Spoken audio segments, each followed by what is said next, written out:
What happens when the son of a plantation's executioner inherits more than just his father's name? In 1859, beneath the shadow of a punishment shed, a legend was born that would be whispered in fear for generations. Don't forget to subscribe to the channel for more incredible historical stories that will leave you speechless. The year was 1859, and the Blackwood plantation in rural Georgia stretched across thousands of acres like a kingdom built on suffering. The cotton fields swayed in the humid breeze, their white bowls ready for harvest. But beneath their deceptive beauty lay a darkness that had festered for decades. The red clay soil had been watered with blood, sweat, and tears for generations, creating a foundation of misery that seemed as permanent as the ancient oak trees that dotted the landscape. In the quarters where the enslaved lived, cramped wooden cabins arranged in neat rows like a military camp, there was one dwelling that stood slightly apart from the others. Not by choice, but by necessity. It belonged to Denzel, known throughout the plantation as the Hangman's son. The isolation wasn't just physical, it was social, emotional, and spiritual. Even among the oppressed, there were degrees of separation, and Denzel occupied a unique and terrible position in the plantation's hierarchy of suffering. Denzel's father, Moses, had been the plantation's executioner, a role forced upon him by Master Blackwood 20 years prior when the previous executioner died of fever. When an enslaved person was sentenced to death for attempting escape, rebellion, or any other act deemed unforgivable by their masters, it was Moses who carried out the sentence. The other enslaved people feared and resented him. Though they understood intellectually that he had no choice, the psychological burden of being forced to kill his own people had slowly destroyed Moses from within, turning him into a hollow shell of a man who spoke little and smiled never. The masters trusted him precisely because they believed his position made him loyal, but they were wrong. It had made him dead inside. Moses had tried to shield his son from the worst of it, but on a plantation there were no secrets that lasted long. Denzel grew up knowing that his father's hands had taken lives, that the other children whispered about him behind his back, that even the adults looked at him with a mixture of pity and suspicion. Would the son follow in his father's footsteps? Was the capacity for violence hereditary? These questions haunted Denzel's childhood and shaped his character in ways both obvious and subtle. When Moses died 3 years ago, found one morning hanging from a rope in his cabin, whether by his own hand or another's was never determined, Denzel inherited more than just his father's meager possessions. He inherited the hatred, the fear, the suspicion, and most importantly, the heavy iron chains that had been used for executions. Master Blackwood kept them as a reminder and a threat, hanging them in the punishment shed where Denzel now worked as the overseer's assistant. Every day he was forced to look at the instruments that had destroyed his father's soul and claimed so many lives. Denzel was 28 years old. Tall and powerfully built from years of hard labor that had started when he was barely old enough to walk. His hands were scarred from working with metal in the plantation's forge, where he had learned to repair tools and fashion implements of bondage. His eyes held a depth that spoke of someone who had seen too much suffering, absorbed too much pain, and carried too many secrets. Unlike his father, Denzel had never been forced to take a life, but he had witnessed countless punishments, beatings, and the slow death of hope in his people's eyes. He had held dying men in his arms, comforted women after they were violated, and watched children grow old before their time under the weight of oppression. The 6 masters, who controlled different aspects of the plantation, had grown comfortable with Denzel's presence over the years. Master Blackwood, the owner, was a cruel man in his 60s who took genuine pleasure in others' pain. His pale blue eyes held no warmth, and his thin lips seemed permanently curved in a sneer of disdain. His son, Thomas Blackwood, was even worse, young, violent, and unpredictable, with a hair-trigger temper that could explode over the smallest perceived slight. The overseer, Jake Morrison, was a poor white man from the mountains who used his position to feel superior to someone, anyone, after a lifetime of being looked down upon by his social betters. Dr. Henry Walsh served as the plantation doctor, but was more interested in experimenting on the enslaved than healing them, viewing them as perfect subjects for his twisted medical curiosity. Benjamin Carter managed the finances and saw the enslaved as nothing more than numbers on a ledger, calculating their worth down to the penny based on age, health, and productivity. Finally, there was Reverend Marcus Stone, who preached that slavery was God's will while living comfortably off the plantation's profits, his sermons a masterpiece of theological gymnastics that justified the unjustifiable. These 6 men had grown so accustomed to Denzel's quiet presence during their meetings in the punishment shed that they spoke freely in front of him, as if he were invisible, or, worse, as if he were an inanimate object incapable of understanding or remembering their words. They discussed their cruelest plans, their methods of control, and their complete disregard for human life with casual indifference, the way other men might discuss the weather or the price of cotton. To them, Denzel was part of the furniture, useful when needed, ignored when not, and never considered as a thinking, feeling human being with his own thoughts, desires, and capacity for action. But Denzel was listening. He was always listening, his mind sharp and his memory perfect. Every cruel word, every casual threat, every callous decision was recorded in his consciousness like entries in a ledger of injustice. He had learned to school his features into a mask of servile compliance while his mind worked constantly, analyzing, planning, and preparing for a day that he had always known would come. On this particular evening in late September, the air was thick with the promise of rain and the oppressive humidity that made the Georgia climate so unbearable. The cotton harvest was nearly complete, and tensions were high as the masters pushed for maximum productivity before the weather turned. Denzel had been ordered to clean the punishment shed after a particularly brutal day that had seen 3 people whipped for allegedly stealing food. Food that Denzel knew had been deliberately withheld to justify the punishment and serve as an example to others. As he worked, scrubbing blood from the wooden floor with a coarse brush and lye soap that burned his hands, Denzel's eyes repeatedly fell upon his father's chains, hanging on the wall like a grotesque decoration. They were heavy, forged from iron that had been heated and shaped by enslaved hands in the plantation's forge decades ago. Each link represented a life lost, a family destroyed, a dream crushed under the weight of absolute power, corrupted absolutely. The metal had been polished smooth by years of use and handling, and in the lamplight it seemed to gleam with a malevolent life of its own. "You thinking about your daddy again, boy?" Denzel turned to see Jake Morrison standing in the doorway, a bottle of whiskey in his hand, and cruelty dancing in his bloodshot eyes. Morrison was drunk, as he often was in the evenings, and alcohol always made him more vicious and unpredictable. His clothes were stained with sweat and dirt, and his unwashed body gave off an odor that mixed unpleasantly with the smell of cheap liquor. "Just cleaning, sir," Denzel replied quietly, his voice steady despite the rage building inside him like pressure in a steam boiler.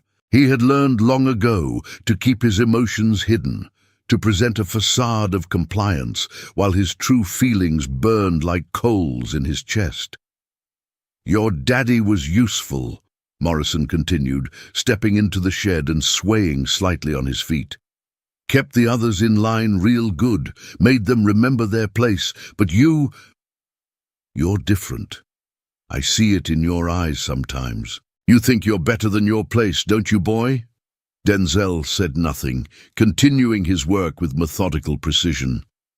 But Morrison wasn't finished with his torment. The overseer seemed to feed on the discomfort of others, drawing strength from their pain like a parasite. Maybe it's time we reminded you what happens to uppity slaves. Maybe it's time those chains got some use again. Your daddy's been dead 3 years now, and folks are starting to forget what happens when they step out of line. The threat hung in the air like smoke from a funeral pyre. Denzel's hands stilled on the mop, his knuckles white with tension as he gripped the handle.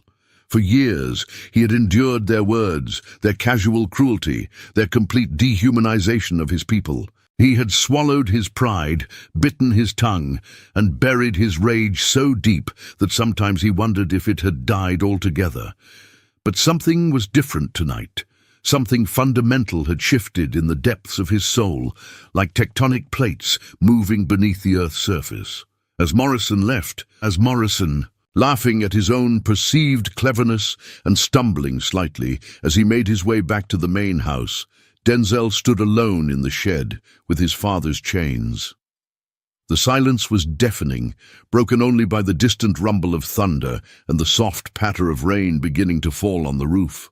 He reached up and touched the chains, feeling their weight, their cold metal surface that had been warmed by so much blood and tears over the years.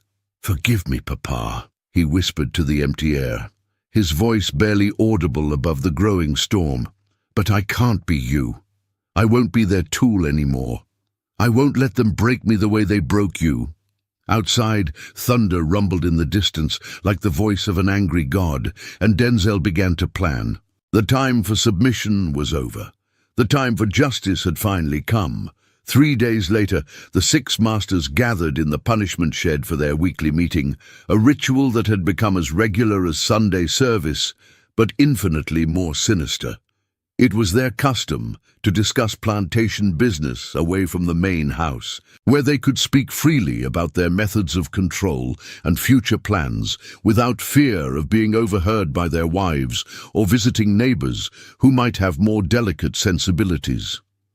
The shed had become their private sanctuary of cruelty, a place where they could drop their masks of civilization and reveal the monsters that lurked beneath. Denzel had been ordered to serve them whiskey and maintain the oil lamps while they talked, a role that required him to be present but invisible, useful but insignificant.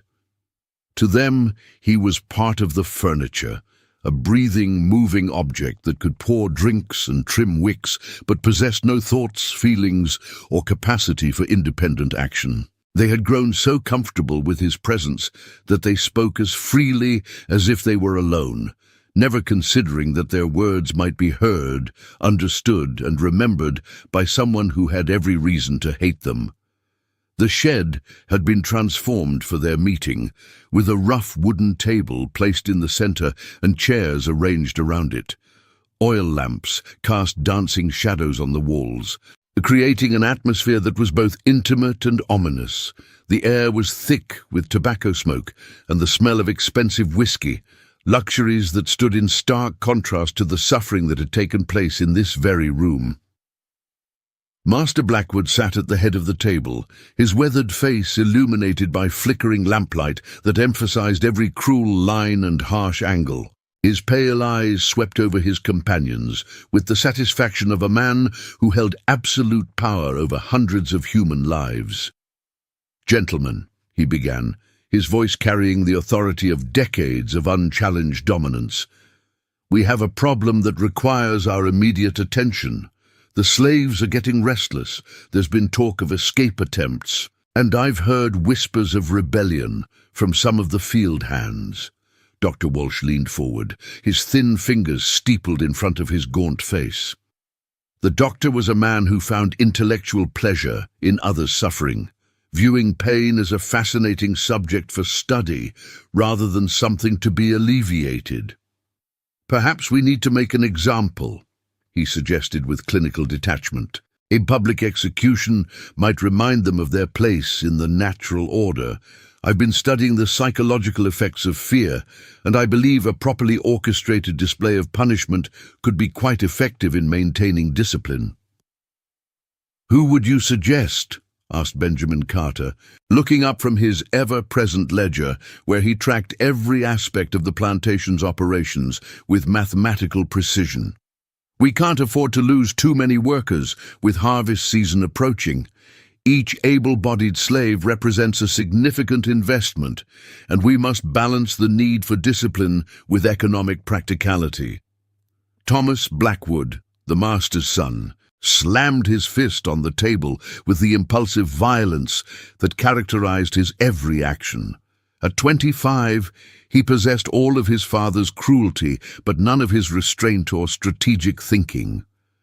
"I say we take the troublemakers and make them suffer in ways they'll never forget," he snarled, his face flushed with alcohol and excitement. "Break a few bones, brand some faces, maybe cut off a finger or two. Fear is the only language these animals understand, and we need to speak it fluently." Reverend Stone nodded solemnly, his round face assuming an expression of pious concern that would have been laughable if it weren't so genuinely evil. The Bible teaches us that the rod of correction drives foolishness from the heart. He intoned in the same voice he used for Sunday sermons, "We must be firm in our discipline, for it is not only our right, but our Christian duty to guide these lost souls through proper correction. Spare the rod and spoil the child, as Scripture tells us." Denzel stood in the shadows, refilling glasses and tending the lamps with mechanical precision, but his mind was recording every word with perfect clarity.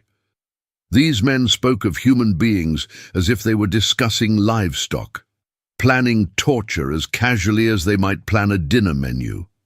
Each word was another weight added to the scales of justice that had been building in his heart for years. Morrison took a long drink and wiped his mouth with the back of his hand, leaving a wet stain on his already filthy sleeve. "I've got my eye on a few of them," he said, with the satisfaction of a hunter discussing his prey. "That woman Sarah who works in the kitchen, she's been giving me looks that I don't like. Too much pride in those eyes, if you ask me. And her boy Marcus, he's getting too big for his britches. Maybe it's time to separate them. Sell the boy downriver to one of those sugar plantations in Louisiana. Nothing breaks a woman's spirit like losing her child." "Excellent idea," Master Blackwood agreed, his thin lips curving in what might have been called a smile if it had contained any warmth or humanity. "Breaking up families always serves as an effective deterrent. The emotional bonds these people form are their greatest weakness, and we must exploit that weakness ruthlessly. What about you, Denzel?" The question caught Denzel off guard like a physical blow. All 6 men turned to look at him, and for a moment the shed fell silent except for the sound of rain beginning to fall harder on the roof and the soft hiss of the oil lamps. Their eyes were predatory, expectant, waiting for him to reveal something that they could use against him or his people. "Sir?" Denzel asked carefully, his voice betraying nothing of the turmoil raging inside him. "Your father always had good insights into the slave mentality," Master Blackwood continued, his voice taking on a tone of false friendliness that was somehow more threatening than open hostility. "Moses understood how these people think, what motivates them, what breaks them. Who do you think we should make an example of? Which of your fellow slaves needs to be reminded of their place?" Denzel's throat felt dry as desert sand.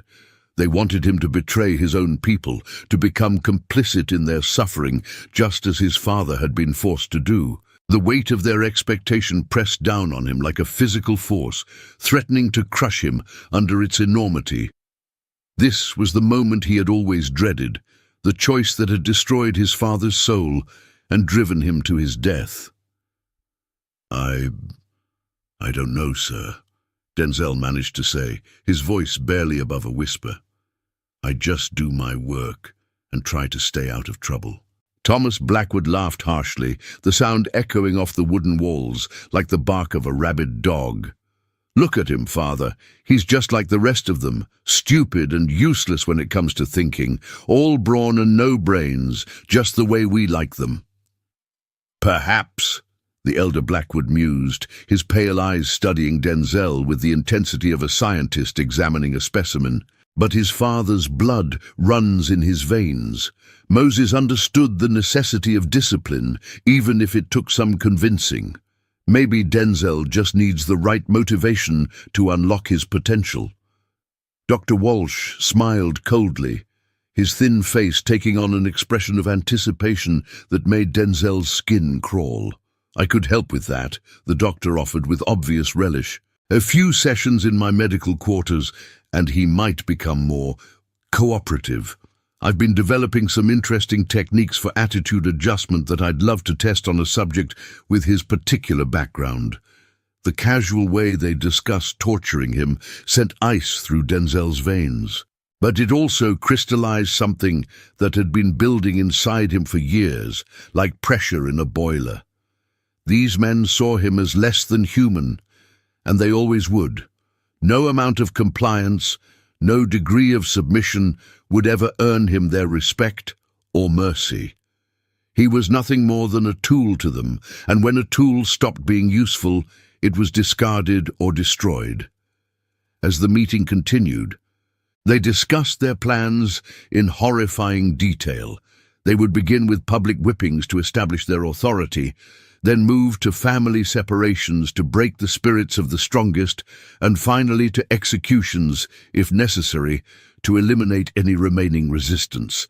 They spoke of using Denzel's father's chains for the hangings, making him assist just as Moses had been forced to do, continuing the cycle of horror that had defined his family's existence. "It's poetic justice," Morrison said with a drunken grin that revealed his yellowed teeth. "The hangman's son carrying on the family tradition, like father, like son, as they say." Denzel's hands trembled as he poured whiskey, but not from fear. The rage that had been simmering inside him for years was finally reaching its boiling point, threatening to explode with volcanic force. These men had destroyed countless lives, torn apart families, and committed atrocities that would haunt the survivors forever. And they did it all with smiles on their faces and scripture on their lips, convinced of their own righteousness and superiority. As the rain grew heavier outside, drumming against the shed's roof like an angry heartbeat, Denzel made his decision. His father had been forced to be their instrument of death, broken and molded into a tool of oppression that ultimately destroyed him. But Denzel would choose a different path. He would choose to be their judgment, their reckoning, their final lesson in the consequences of absolute power corrupted absolutely. The meeting was winding down, the men growing more intoxicated and careless with their words. They spoke of their wives, their comfortable lives, their plans for expanding the plantation's operations into new territories. They lived in luxury, built on the backs of human suffering, and they felt no shame about it. If anything, they took pride in their efficiency, their ability to extract maximum profit from human misery. "Same time next week, gentlemen," Master Blackwood announced as they began to rise from their chairs, their movements unsteady from alcohol and the comfortable satisfaction of men who believed themselves untouchable. "And remember, we must present a united front. The slaves must see that we are in complete control, that resistance is not only futile, but unthinkable." As they prepared to leave, Denzel moved to extinguish the lamps as he had done countless times before. But instead of snuffing them out, he turned them up, filling the shed with bright flickering light that cast dancing shadows on the walls and illuminated every corner of the room. The men paused, confused by his actions and suddenly aware that something was different about their usually invisible servant. "What are you doing, boy?" Morrison demanded, his voice sharp with suspicion and the first hint of unease. Denzel straightened slowly, his full height imposing in the lamplight, his powerful frame casting a long shadow across the room. For the first time in his life, he looked directly into their eyes, without lowering his gaze, without showing the deference they had come to expect and demand. "I want you to see clearly," he said quietly, his voice steady and calm despite the storm raging inside him. I want you to see what's coming." The six masters exchanged glances, suddenly aware that something fundamental had changed. The submissive slave they thought they knew was gone, replaced by someone they didn't recognize. Someone who no longer feared them, no longer accepted their authority, no longer acknowledged their right to rule over him. And hanging on the wall behind Denzel, his father's chains seemed to gleam with anticipation in the dancing light, waiting for their moment of redemption. The atmosphere in the shed shifted like the air before a tornado, heavy with electricity and the promise of destruction. The six masters, who moments before had been laughing and planning atrocities with the casual indifference of men discussing the weather, now found themselves facing something they had never encountered in their privileged lives: a slave who was no longer afraid, no longer willing to submit, no longer accepting of their assumed superiority. Denzel reached up and lifted his father's chains from their hooks on the wall, the metal cold and heavy in his hands, like the weight of history itself. Each link was a testament to the lives that had been lost, the families destroyed, the dreams crushed under the boot of oppression. But tonight, they would serve a different purpose. Tonight, they would become instruments of justice rather than tools of terror. The chains rattled as Denzel wrapped them around his powerful forearms, the sound echoing through the shed like the tolling of a funeral bell. Years of hard labor had made him strong, stronger than any of the soft, privileged men who stood before him in various states of shock and growing alarm. They had grown comfortable in their power, never imagining that their victims might one day fight back, never considering that the very instruments of oppression they wielded so casually might one day be turned against them. "Put those down, boy," Master Blackwood commanded, his voice sharp with authority but tinged with something he rarely felt: uncertainty. "You're forgetting your place. You're forgetting who you are and who we are." "No, sir," Denzel replied, his voice steady and calm, carrying a strength that seemed to fill the entire shed. "For the first time in my life, I know exactly what my place is. I know exactly who I am. I am the son of Moses, the man you broke and destroyed. I am the voice of every person you've tortured, every family you've torn apart, every dream you've crushed. I am your judgment." The transformation was complete and terrifying. The submissive slave was gone, replaced by something primal and powerful, a force of nature that had been compressed and contained for too long and was now finally free to express itself. The masters, accustomed to absolute obedience, found themselves facing something they had no experience dealing with: genuine resistance backed by righteous fury and physical power. Morrison reached for the whip at his belt with hands that shook from alcohol and sudden fear, but Denzel was faster. The chains lashed out like a striking serpent, wrapping around Morrison's wrist and yanking him forward with irresistible force. The overseer stumbled, his face contorting with shock and pain as the metal bit into his flesh, drawing blood and crushing bone. "You can't do this!" Dr. Walsh shouted, backing toward the door with the desperate urgency of a man who suddenly realized his own mortality. "You're a slave. You have no right. This is against the natural order." "I have every right," Denzel said, his voice growing stronger with each word, carrying the weight of generations of suffering and injustice. "I have the right of every human being who has been beaten, tortured, and dehumanized. I have the right of every mother who watched her children sold away like livestock, every father who was worked to death in your fields, every soul who died believing they were less than human because you told them so." Thomas Blackwood pulled a pistol from his coat, but his hands were shaking from drink and fear, making his aim unsteady. "I'll kill you for this, you black bastard," he screamed, his voice cracking with panic. "I'll put you down like the animal you are." Denzel's eyes blazed with righteous fury, reflecting the lamplight like twin flames. "You've been killing us for years," he said with deadly calm. "You've been murdering our spirits, our hopes, our humanity. Tonight, the killing stops. Tonight, You face the consequences of your choices."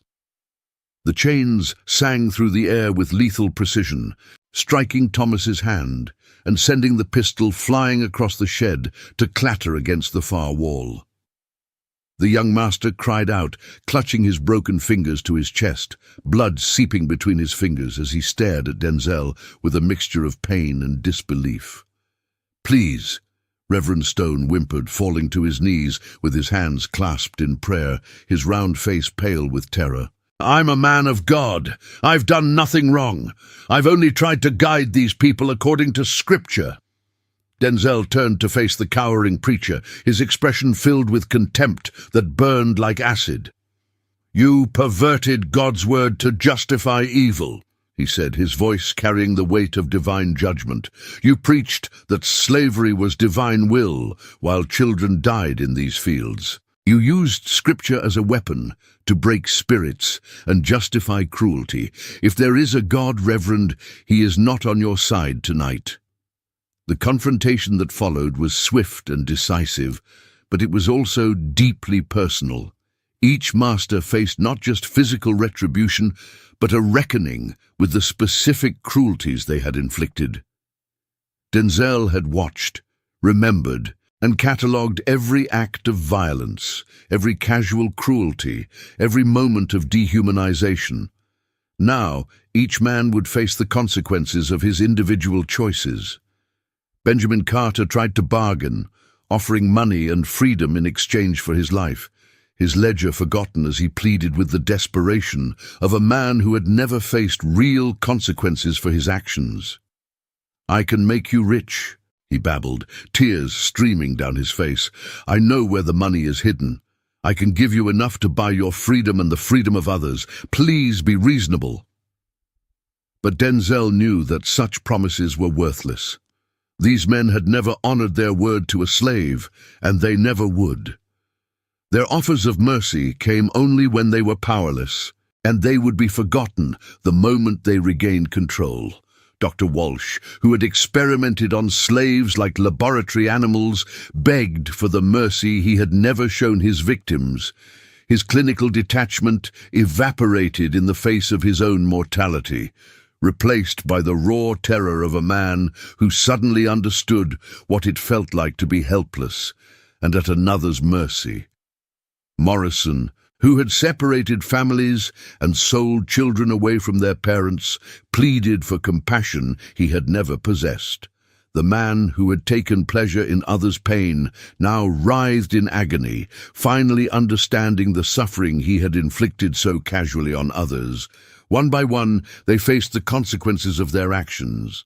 The chains that had once been instruments of execution became instruments of justice, wielded not with sadistic pleasure, but with grim determination. Denzel felt no joy in their suffering, only a deep satisfaction that justice was finally being served after so many years of injustice. Master Blackwood, the patriarch of this empire of suffering, stood defiant even as his world crumbled around him. "You think this changes anything?" he gasped, blood trickling from the corner of his mouth. "You think killing us will free your people? There will be others to take our place. The system is bigger than us.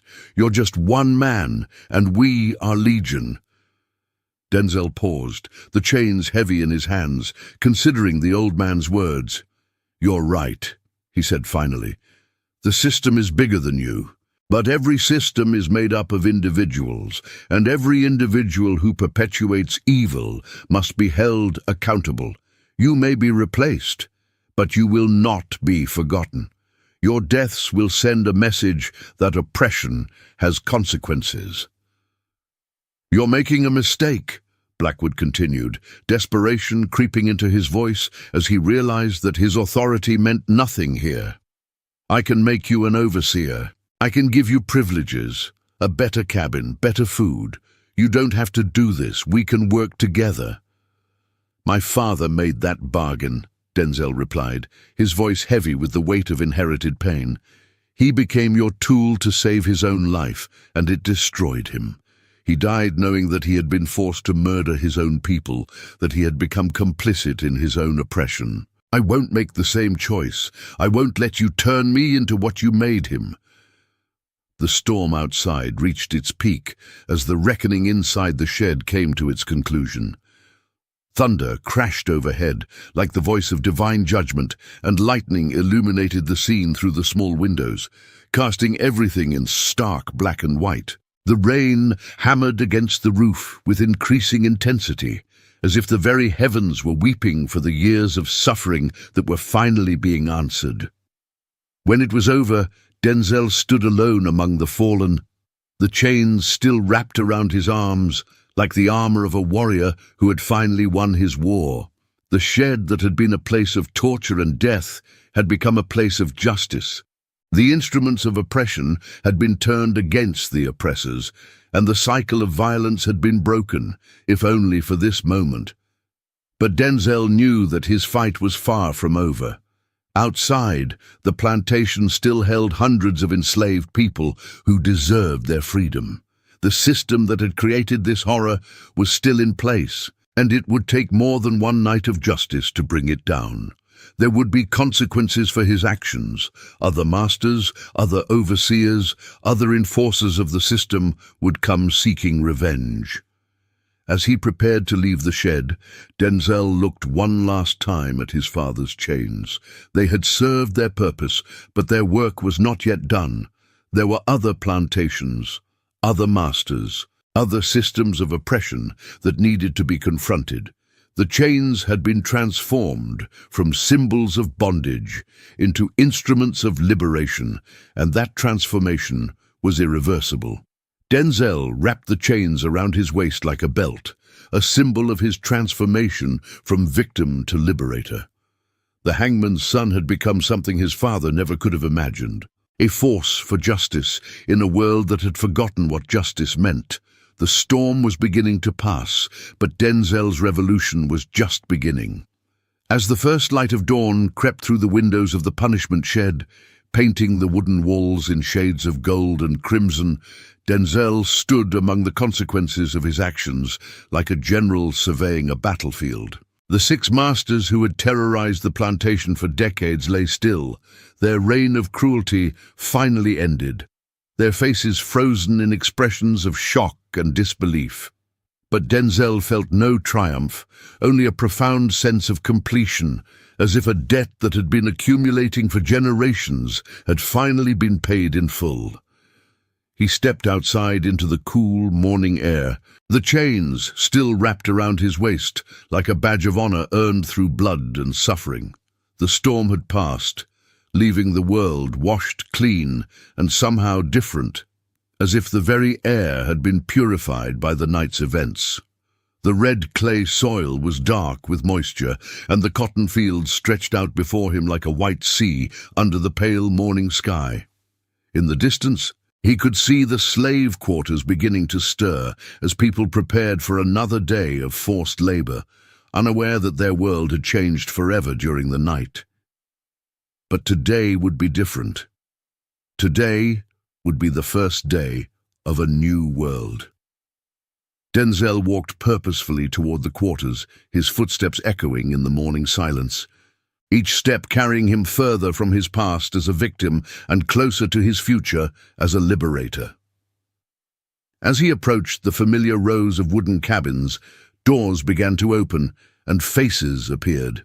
Faces marked by years of suffering, but also by an unmistakable spark of hope that had somehow survived despite everything they had endured.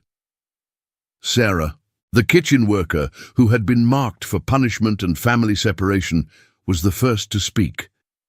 She emerged from her cabin with her son Marcus close behind, both of them moving with the cautious uncertainty of people who had learned that hope could be dangerous. "Denzel, what happened? We heard shouting from the shed last night, and then everything went quiet." Denzel looked into her eyes, seeing not just Sarah, but all the people who had suffered under the master's cruelty, all the families that had been torn apart, all the dreams that had been deferred but not destroyed. "It's over," he said simply, his voice carrying a quiet authority that seemed to transform the very air around them. "They can't hurt us anymore. They can't hurt anyone anymore."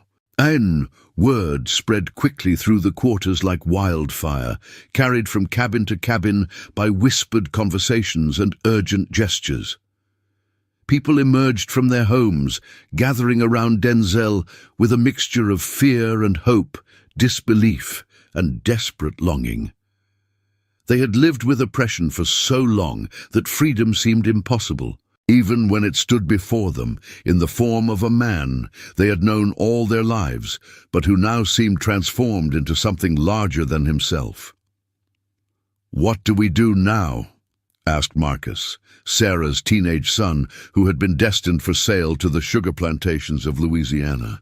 His young face was a mixture of excitement and terror, the expression of someone who had been given an unexpected gift, but wasn't sure if it was real or if it would be taken away.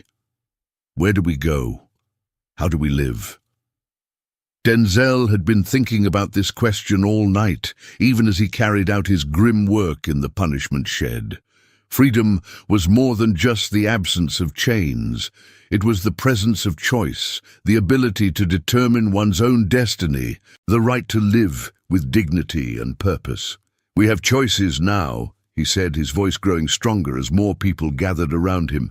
"Real choices. Some of you might want to head north, try to reach the free states where slavery has been abolished. Others might want to stay and work this land as free people, to build something new from the ashes of the old. But whatever we choose it together." Old Thomas, who had worked the fields for 60 years and whose back was permanently bent from decades of labor, shook his head in disbelief. His weathered hands trembled as he reached out to touch Denzel's arm, as if to confirm that this moment was real and not just another dream of freedom that would fade with the morning light. Free? After all this time? How do we know it's real? How do we know they won't come back? Denzel unwrapped the chains from his waist and held them up for all to see, the metal gleaming in the morning sunlight like a symbol of transformation. "These chains bound my father to their will," he said, his voice carrying across the gathered crowd. "They were meant to bind me too, to make me complicit in my own oppression and the oppression of others. But last night they became something else. They became justice." He walked to the center of the gathering and placed the chains on the ground with ceremonial gravity. "We're going to bury these," he announced, his words carrying the weight of ritual and rebirth. "We're going to bury them deep, along with everything they represent, and then we're going to build something new, something that honors the memory of those who died and the dreams of those who survived." The burial of the chains became a ceremony of liberation that would be remembered for generations.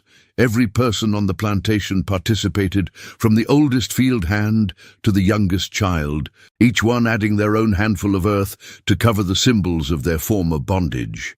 They dug a deep hole near the old oak tree that had witnessed so much suffering over the decades, its gnarled branches reaching toward the sky like arms raised in supplication or celebration.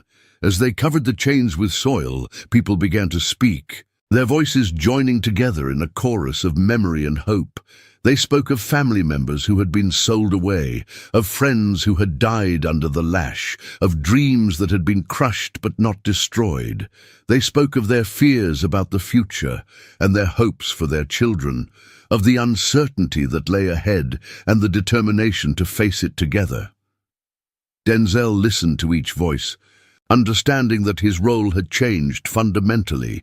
He was no longer just the hangman's son, carrying the burden of his father's forced complicity in the system of oppression. He was a leader, a symbol of resistance, and a guardian of their newfound freedom. The weight of that responsibility was enormous, but it was a weight he was prepared to bear. In the days that followed, news of the plantation's liberation spread throughout the region like ripples from a stone thrown into still water. Some enslaved people from neighboring plantations began to arrive, seeking the freedom they had heard was possible, carrying with them stories of their own suffering and their own dreams of liberation. Denzel and the others welcomed them, sharing their resources and their knowledge, building a community that grew stronger with each new arrival. They organized themselves into a community of free people, making decisions collectively and ensuring that everyone had a voice in determining their shared future. The plantation's resources, the land, the tools, the buildings that had once been instruments of oppression, were shared among all who chose to stay. They established committees to handle different aspects of their new society: food distribution, security, education, and planning for the future. Denzel established a school in the old punishment shed, transforming the place of torture into a place of learning and growth. The symbolism was intentional and powerful. Where once there had been screams of pain, now there were voices raised in learning and discovery. Sarah became the teacher, using her knowledge to help others learn to read and write, skills that had been forbidden to them under the old system, but were now seen as essential tools of freedom. The shed that had once echoed with the sounds of suffering now rang with the voices of children learning their letters, adults discovering the power of literacy, and elders sharing the oral traditions that had sustained them through the darkest times. Books were precious and few, but they made do with whatever materials they could find or create, writing lessons on pieces of bark and practicing letters in the dirt. But Denzel knew that their freedom was fragile, built on a foundation that could be shaken by forces beyond their control. The authorities would come eventually, seeking to restore the old order and punish those who had dared to challenge it.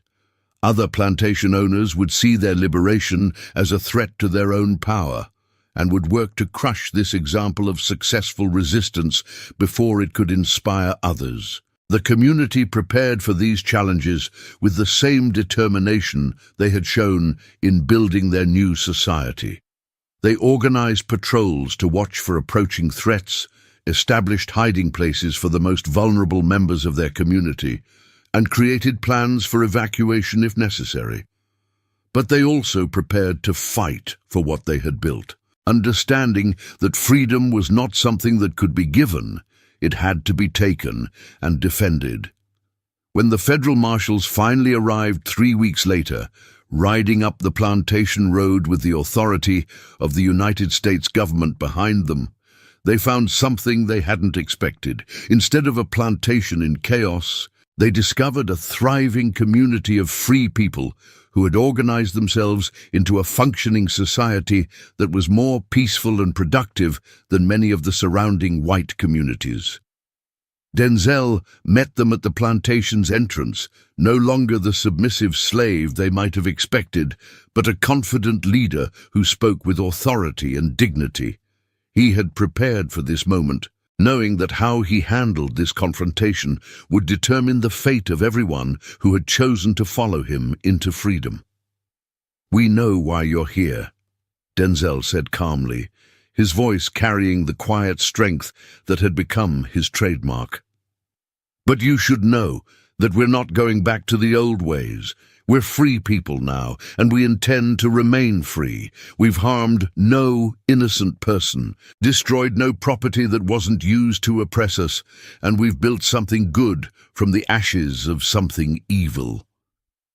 The lead marshal, a man named Captain Williams, who had seen many plantations in his career, studied Denzel with curiosity rather than hostility.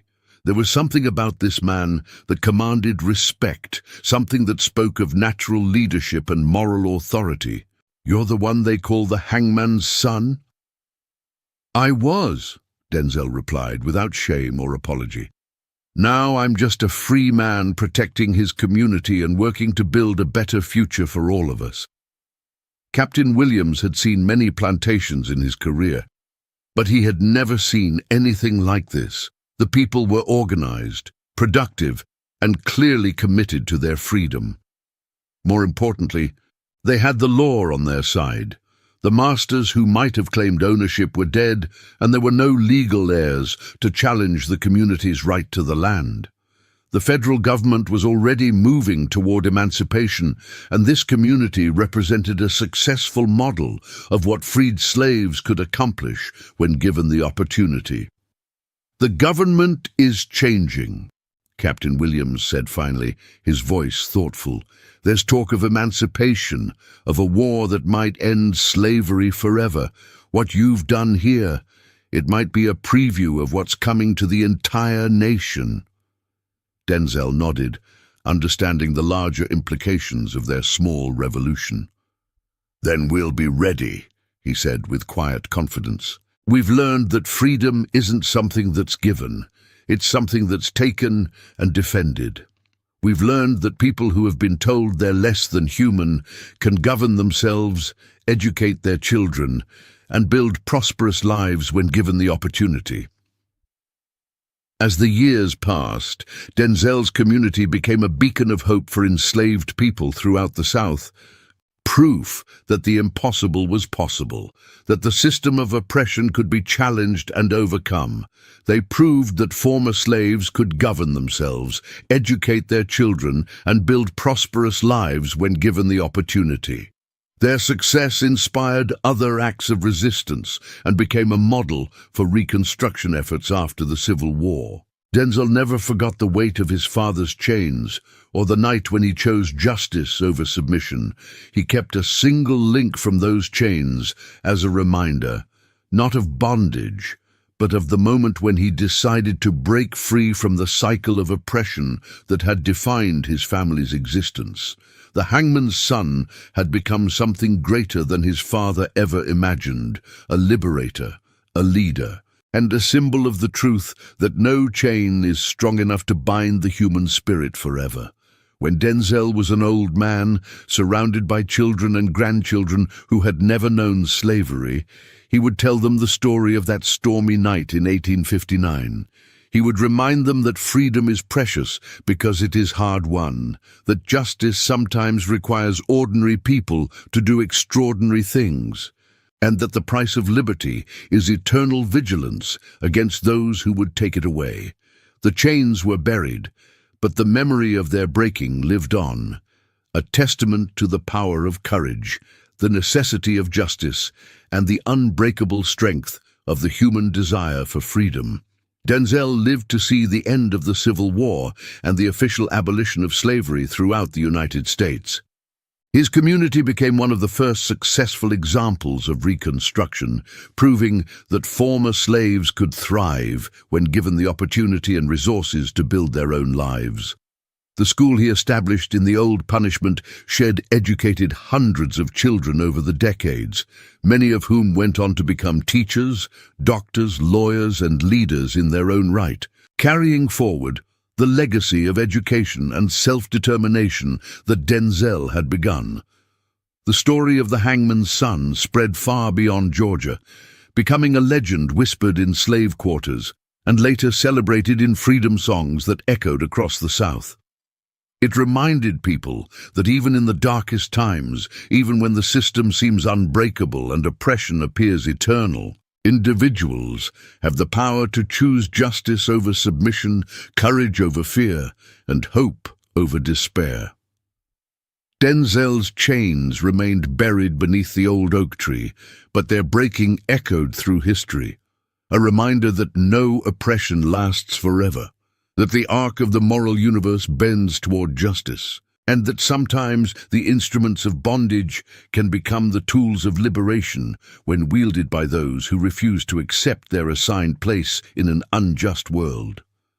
The hangman's son had found his true inheritance, not the chains of his father's shame and forced complicity, but the unbreakable bonds of justice, community, and freedom that connected him to all those who had suffered and all those who would benefit from his courage. His legacy lived on in every person who chose to stand up against injustice, in every community that came together to protect the vulnerable, and in every generation that refused to accept that things had to remain as they had always been. The chains were broken, the cycle was ended, and the future was free, If this story moved you, subscribe to our channel and hit the notification bell.